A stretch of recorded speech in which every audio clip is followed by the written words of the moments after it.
Hi, welcome to KiwaniTalk. We're a public information program put together by the people from the Dearborn Kiwanis Club, usually with help from the students at Dearborn High School, WDHS, my alma mater, which is a wonderful studio. But it's summertime and they're renovating, and we are lucky enough to be here at the Dearborn Administrative Facility for the City of Dearborn. Thank you to the mayor and the people who allow us to do this. My name is Gary Gardner. Welcome to KiwaniTalk. We do a lot of different shows and we do a lot of things, and today we're going to give some information about education, about one of the most important educational facilities in Dearborn, and that is Henry Ford College. And to help us talk about Henry Ford College is Stacy Bazman, who is the scholarship coordinator and the donor relations associate of development. Did I get that right, Stacy? You sure did. Close enough for government work. Oh, you're also the mayor of the city of Melvindale. Yes, I am. So I guess I call you Your Honor. Stacy's fine. Welcome to the program. Thank you. Thank you for having me. Well, it's great to have you here, and we're going to get into the whole scholarship thing and teaching. And luckily, my youngest daughter just graduated finally from with her master's. She's an accountant. She's off my payroll as of last week. So I'm happy to have that, but there's a lot of people out there whose students, whose children, or themselves want to get into education, and Henry Ford College is a great place, but it's not new to the city. How long has it been around? We are actually celebrating our 80th anniversary this year. Okay. So, yes, we started as a trade school, and then through the years it evolved. And when it originally started as a trade school, it was an all-boys school. And that was Henry Ford's trade school, or was it Ford Motor Company? I believe it was Henry Ford's trade school. And that's amazing how they kept the name associated with it after all these years. Yes, yes.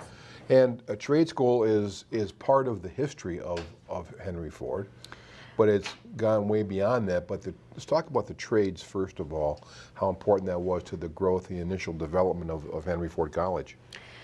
It was very important. It's something that they have maintained through the years and have continued to grow. We have partnerships with DTE. We've started some trim engineering, and there's the programs that were in place when the trade school started, like electrical, heating and cooling, welding, things of that nature. I have a client who, and this was a few years ago, who was working at the Ford Rouge complex, and she was a welder, and she was learning through Henry Ford College the intricacies of welding. We talk about it, and you don't just light the metal on fire. There's a lot of technical stuff in there. For sure. And even, you don't think about it, but people doing appliance repair, they need to know the welding, and if you don't have the proper technique, you're gonna destroy the appliance. So it is important. It's a good trade to have and learn. So the school is, first of all, where is it located? It's on Evergreen Road. We're neighbors to U of M Dearborn, right off of Hubbard Drive. Okay, and for those people who aren't familiar with Dearborn as they may be, because we go to 42 different cities, Ford Road, Evergreen, which is just a little bit west of Southfield Freeway. Correct. So if you get yourself to Ford Road and Southfield, you can pretty much find it by feel. Absolutely. So Henry Ford College morphed from being a trade school into a community college. And talk about that part of the school's history. So as the college transitioned from the trade school to the college, they built more programs and started having degree programs. They had women begin attending the school. They offered things like nursing, which we have the oldest and largest nursing program, and just continue to grow from there. Lots of different things have evolved, and we offer articulation agreements with many of the universities, four-year universities. And we offer 3+1 programs where you can get 90 credits at Henry Ford and then go do your other 30 at a four-year institution, because it's a lot cheaper for tuition to go to Henry Ford. It certainly is, and that's an important part of getting education, is to walk away without having a huge burden of student loans or other kinds of financial onus on you. It sure is. And over 50% of our students actually qualify for financial aid. So having that need, but having the ability to get an education at a more affordable cost is really a good value. And when we gave the introduction today that says that you are the scholarship coordinator. Yes. So what is a scholarship coordinator? So actually, I have a great job because I get to work with the students and the faculty and the donors. And if individuals come in and want to create scholarships, I can help the donors do that, and I can help students who have a need or whatever the criteria is that's set by the donor, and help students get through their degree essentially. Sometimes, especially in our hospitality department, they have really refined what they do, and they have a tracking system where if they have a student who might just be a couple classes away but stopped attending and they're not sure why, maybe they had a hardship or something like that, we're going to reach out to that student and do what we can to get them through and to finish their degree. So it's a very rewarding job. And the scholarship also goes hand in hand with the federal aid for students. Yes, every October, students who are going to college can begin applying for their FAFSA, which is the free application for federal student aid. Some scholarships require that be filled out and some don't. It just depends on the donor's personal preference, but the FAFSA is where you would get your student loans if you wanted to do work study, or if your income is eligible, you would get free Pell Grant. And so there's a lot of ways to finance this. Yes, absolutely. Now, we kind of drifted away from the educational part of it. Well, then we'll come back to the tuition part, which is really a good deal, especially if you live in the city. It is, yes. It's about approximately $93 a credit hour if you're a Dearborn resident, and about $161 a credit hour if you're a non-Dearborn resident. And then there's a higher rate for international students or out of state. Now, we've gotten to the point where Henry Ford went from being a trade school to a community college, but now you've lopped off part of the name but made it a more prestigious sort of place. Talk about that. And I think that may have been a little controversial for people to see the community fall off of Henry Ford College's name, but the idea behind it and the concept was that we can now offer some four-year programs. And our biggest one is the hospitality bachelor's degree. So by becoming Henry Ford College, it helped us to be able to market that we offer an education to fit anyone. If you want to do enrichment, if you want to do a certification, if you want to get a trade, an associate's degree or a bachelor's degree now. So it's really a nice one-stop shop for a good education. And there are a lot of students that come through Henry Ford College every year. We have approximately 21,000 students that come through each year. And our average age student is 26 years old. And we are at about a 50-50 split between students 20 years and younger and 21 and over. So it's a nice, diverse group of students that attend. And as a former teacher, I taught law for a number of years at what Detroit College of Business now is Davenport University.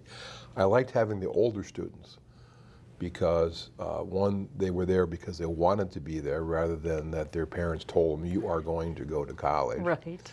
And number two, they understood how important it was to get the education, and whatever job they had, they were trying to improve themselves, their situation, and their families. Sure. And our average student, as I mentioned, was 26, and I was a non-traditional student as well. I just finished my master's degree this year at the age of 40, so, yeah. But I can relate to what you're saying. You know, sometimes when you first come out of high school, you're not quite ready to make that transition, and maybe your parents are giving you a little push, but we have students of all ages, so it brings good balance to have the diversity in the classroom. So what is the typical load of credits that a student would take per year or per semester at Henry Ford College? The average at Henry Ford is 3/4 time, which is 9 credits. Okay. If you wanted to be a full-time student, you'd take a minimum of 12 credits. So at about $100 a credit hour, for instance, like $1,500, $1,000 to $1,500 a semester. Yes. $2,000 to $3,000 per year. Yes. Times 4 is like, $12,000 for a college degree. Now, having just had my youngest daughter graduate from Michigan State, yes, where it was $12,000 a year for the tuition and $12,000 a year for the room and board, bit of a difference there. It certainly is. And I had a Spartan myself, so I can certainly relate to what you're saying. And when students see how affordable it is, and the parents see, and just see that what a good quality education it is. My daughter has taken dual enrollment classes there, and my son took a couple as well. And Dual enrollment being? If you're a junior or senior in high school, you can come with if your high school participates in it, and you're able to take college courses for college credit. And what is the cost for a high school student taking the college credit? The high schools usually cover the cost, so it's definitely something that the students and parents should look into. And this is something that I think it's a little not widely advertised or widely known, but if you can go to high school part of the time, go to college part of the time, get a good part of your college requirements, basics out of the way for no cost, why would you go away to college? Right. And we also have an early college on campus, so those students come in 9th grade, and when they graduate high school, they also graduate with an associate's degree. I believe it was 2 years ago we had our first nursing graduate at 18 years old with her RN from the early college. That's amazing. It really is amazing. She's a remarkable young woman. So you have the ability then, and how many students do you have involved in that early high school program and some of the dual enrollment type of programs, if you have any feel for that? You know, I know that there are a lot of students from the Dearborn high schools, the 3 Dearborn high schools, and the Michael Berry that participate in the dual enrollment. I would say that we probably have approximately 100 students in the early college. Okay. And so they have their own building that's dedicated to their campus until they reach like their 11th grade year. Then they would go to the other buildings and take other classes. So for parents who are concerned about their really fairly young children going to a college, they keep them sort of segregated from the student population a little bit? Yes, at least for the first 2 years. They do a good job of just kind of insulating them, but still giving them that college feel and making sure that they're, you know, on target with their college classes and that sort of thing. Talk about some of the facilities that they have at Henry Ford College, because you, when they expanded, you also took over some other real estate in the nearby area from the old former SME. So the Society Manufacturing Engineers, talk about that expansion. So the SME building is now the Welcome Center, and that's where students come in and do all of their registration, pay for classes, that sort of thing. We house all of our financial aid services there. And on the 3rd floor is where the foundation is located and the University Center. So we have partnerships with Siena Heights, Eastern, Madonna, Wayne State, and I believe U of M Dearborn. So as students are graduating or finishing their associate's degree, deciding if they want to do that 3rd year at Henry Ford or transfer over, they can go visit the University Center, meet staff there, and see how, you know, their credits would go and things like that, what would be the best fit for them for their next part of their education. And sometimes people aren't really sure what they want to do when they start college. And to send someone away to school at a Michigan State or a Michigan or a Western or Eastern for $25,000 for someone who's not sure what they want to do.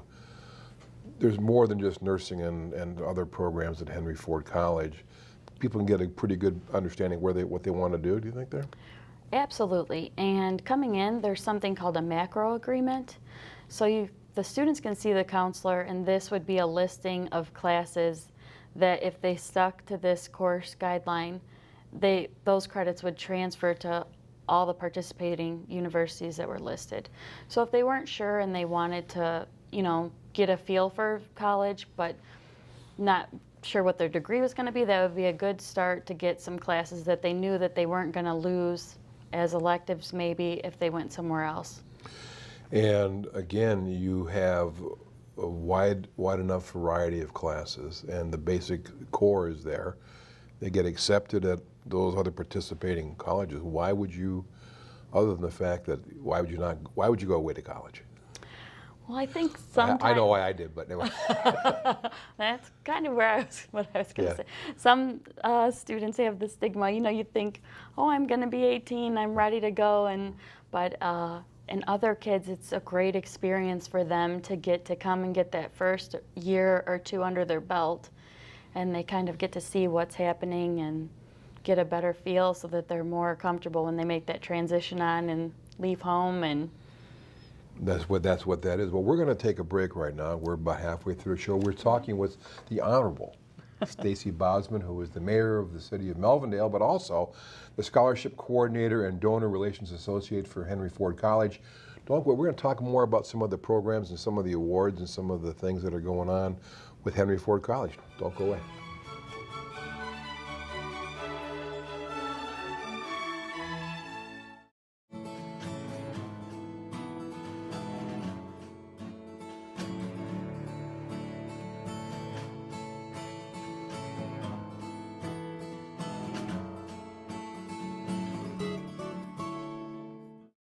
Welcome back to KiwaniTalk. My name is Gary Gardner. We're talking with Stacy Bazman, the Honorable Stacy Bazman, Mayor of the City of Melvindale, but not in that role tonight. We'll come back and bring you to talk about Melvindale some other time and the coordination with the Dearborn Fire Department and everything else. And how's that working out, by the way? That is working out wonderfully. Good. Yes, Okay. it's been great for our proximity of where our station is to be a good support for Dearborn, and Dearborn has been outstanding to Melvindale, so we're very grateful for that partnership. But the other hat that Stacy wears is the scholarship coordinator and donor relations associate development person for Henry Ford College. That's correct. It's, do you still have a radio station there, student radio station? We do, WHFR. WHFR. I mean, I was a long, long time ago. That was what I wanted to do, and I remember being over there. But that's when they had crystal sets and things and big vacuum tubes for the radios. So, scholarships. Let's talk about specifically the scholarships because that's your area of expertise. It is. How many scholarships does Henry Ford College award per year? This year we will award close to 400 scholarships. We Okay. have approximately 100 endowed scholarships and just over 100 annual scholarships. And it'll be right around the range of about $400,000 that'll be awarded. And that $400,000 goes a long way at Henry Ford College. It sure does. Yes, it does. Scholarships usually, on average, are about $1,000. You have some that are a little less, some that are a little more based on what the donors' requests are. And the donors are a big part of that. So say someone out there says, I would like to help contribute to the education of, I won't say a young person because there is a wide diversity of ages at Henry Ford College. How does one go about contacting the donor person, the person in charge of scholarships at Henry Ford College? Well, my email is very easy. It's scholarships@hfcc.edu. Scholarships@hfcc.edu. Yes. And remarkably, that's just right here, right in front of us. See, you can't even see it, but it's right there. Oh, wonderful. Okay. Or they can give my office a call. I don't know. Would you like me to? Sure. We'll take a phone. 313-845-9620.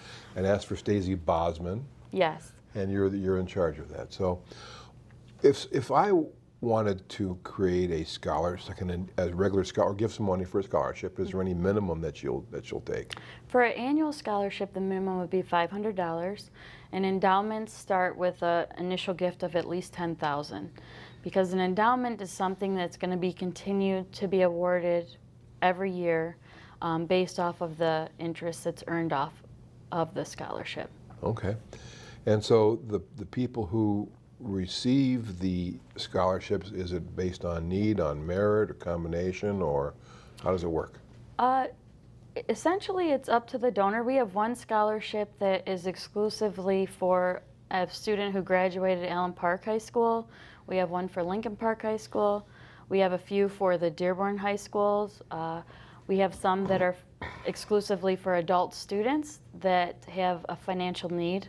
Sometimes it's a hardship.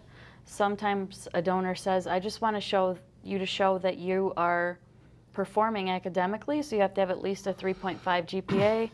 It does irrelevant if you have a financial need or not. And so a person who wants to apply for the one of the financial scholarships at Henry Ford College, what's that process like?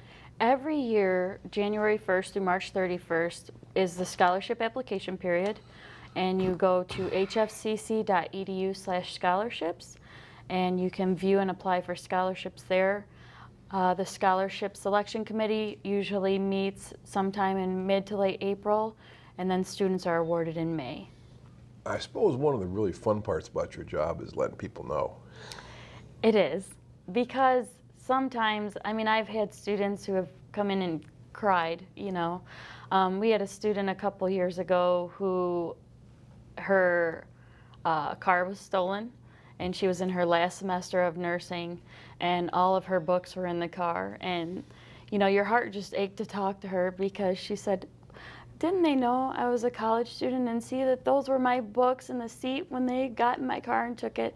So we were able to help her, you know, replace the books and things like that. So sometimes you really don't know what people's circumstances or situations are to be able to get to college and finish that education. So as we're filming this, we're getting towards the end of the summer of 2018. But I always thought of colleges starting in September, and then once you start in September, you're kind of closed out until the next September. That's different, though, I think, that today, isn't it? It is, and that's kind of a training process to reach out to the high schools and let the students know, hey, you need to start thinking about scholarships in January, because a lot of times you'll have people that come in maybe like around July and are say, hey, I would like to have a scholarship, you know, things like that. So But the process starts in January, the committee meets in April, and by June they're awarded, and in July is a bit late for this year. it is a bit late. And there are some times that we have students who may not use all of their scholarship, or they transfer for the winter semester, so we will do another award period. Or, you know, if there's an extenuating circumstance, we try to meet the needs of the students the best we can. So when the fall semester starts, the traditional beginning of the school year, how many new students come pouring into the gates and grounds of Henry Ford College? That I am not 100% sure of. I know that we have about 10,000 per semester, so I would bet that it would be at least a third, if I had to guess. Very much so. Yeah. You get a bunch of new people coming through there. You do. And wide-eyed and sort of looking around and looking for where to buy the elevator passes. Right, bus passes. Right. But we have an orientation now, and just they've really made it a step process to walk the students through and just kind of simplify it so that it's really user-friendly and easy for them to navigate. And one of the things that when you said that your student lost the books in her car, I'm kind of surprised that they still have books anymore. Everything is online, or is it still some textbook-oriented type of things? There are actually quite a few textbooks still.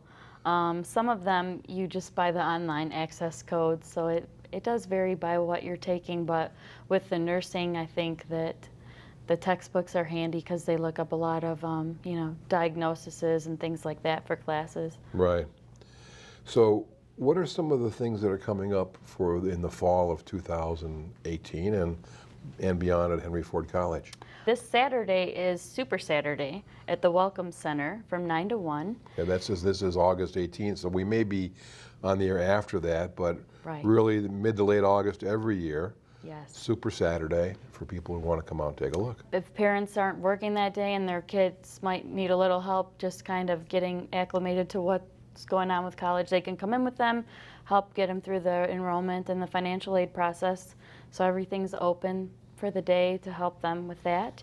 And then on September 6th at the Henry, we do our scholarship celebration lunch. Last year we did it at the Fairlane Club. So this is our second year doing that. Talk about that celebration lunch. What goes on at that?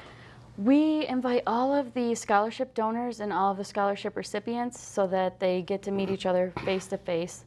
When you receive a scholarship, the requirement is that you write a thank you to the donor, and the students will include a photo of themselves. And at the lunch, they will receive a medal from their donor with the theme, remember what you were given and remember to give so others have a chance. And we felt like that was a very powerful statement because I actually serve on a committee with a woman who had came to me and said, you know, when I was in college, I stole my books from the bookstore, and that has sat with me forever, and I need to give back, and, you know, I just feel incredibly guilty about that. She didn't want to turn that book back in. No, Okay. I think that one was, we might have got a new updated edition since then, but it's just amazing to me sometimes the stories you hear are what inspires people to get involved and help students or help people in general. So that is a very endearing part of my job, to be able to have personal experiences with people. And you've also got a new president at the school this year. We do. His name is Russell Cavaluna, and he is our 6th president, and he started July 1st. He came to us from Western Michigan University, and he is also an attorney and a pilot. So, sounds like a pretty interesting combination. yeah, he's very excited. He's very community-oriented, and I think he's going to be wonderful for Henry Ford College. So, I kind of touch on it, like the technology that has changed when I was in school, and when one of my nieces now has all her textbooks at her high school on an iPad. We've got the interactive, the online classes. How much online stuff is there from Henry Ford? Most sections offer an online component to it. So online has really increased and grown because there's a lot of demand in our society. We want convenience in everything. And so we have to be able to meet those demands of our students and their time as well. So it's not just having to trudge into the school in the middle of winter. You may be able to take a class or two from the comfort of wherever it is that you are. Absolutely. And some students say that, you know, they love doing the online, and others say that they need that face-to-face experience to really have it sink in for them. So it's just personal preference. So the scholarship program is there, it's growing, it's expanding. Where do you want to see it get to, Stacy? Well, I would love to see it just continue to grow. We have went to a cloud-based system about 3 years ago, which has made it very user-friendly. Everything is automated now. We do donor profiles, so if people were to log in and say, I don't really want to start a scholarship, but I am a member of the Kiwanis Club somewhere else and I would like to support their scholarship at Henry Ford, they could go to their profile and donate directly through there as well. If people just continue to support the students and meet the needs, because as I mentioned before, more than half of the students do have a financial need and qualify for some sort of federal aid, so every little bit helps. Every little bit definitely does help, and the best part about it is you get a really, really good educational foundation. You do, absolutely. And you're going to get a letter for acknowledging your gift that you can use for your taxes. Right now it is tax deductible. Still, okay, that's a good thing, yeah? So that's a very good thing. It's a nice investment for your tax write-off and to put your faith in someone to get their education. Well, I want to thank you for coming out to talk about the scholarship coordination donor programs at Henry Ford College. Your honor. Thank you. Stacy Bazman, who is the coordinator for Henry Ford College. I want to thank you for tuning in to Kiwanis. Think about, you know, if you're not sure your child should go away to a big school, think about Henry Ford College. If you're out there and you think, you know, I'd like to go back to school, Henry Ford College is a great place to go. And if you're senior citizens, some of the stuff is... For Dearborn residents that are senior citizens, as long as you meet the prerequisite, the tuition is free. Okay. So if you want to take a cooking class, or you'd like to take a ceramics class, or maybe even learn a language, you should definitely check it out. Stacy, thank you very much. Thank you for tuning in. See you next time. Bye-bye. Thank you.